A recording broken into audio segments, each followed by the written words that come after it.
Sir அவ பிரெக்னெண்டா இருக்கேன்னு சொல்லியிருந்தானா இந்த உலகத்துல எது கேட்டிருந்தாலும் சரி சொல்லியிருப்பேன் சார்.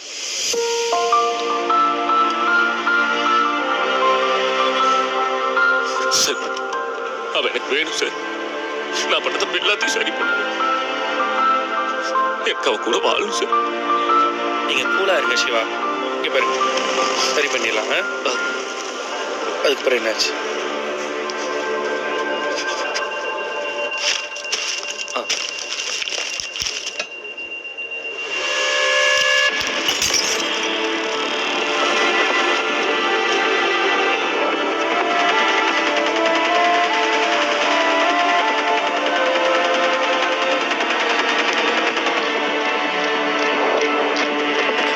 மாமா எப்படி இருக்கீங்க?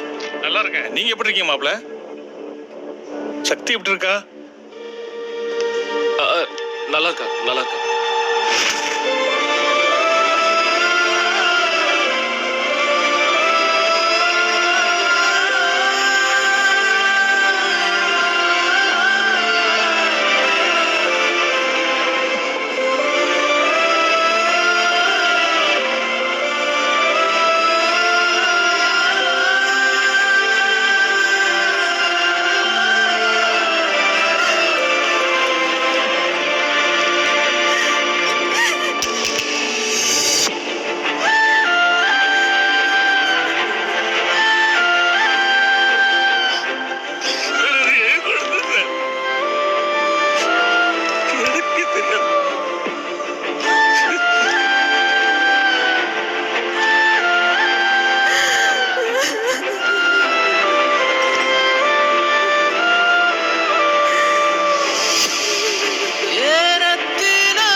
இங்கே காதலுக்கும் நிம்மதிக்கும் நடுவில் ஒரு பெரிய தூரம் இருக்கு சார்.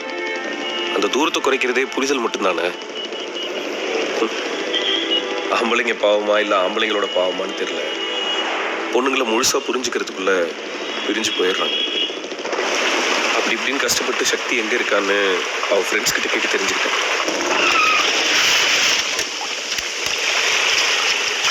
சக்தி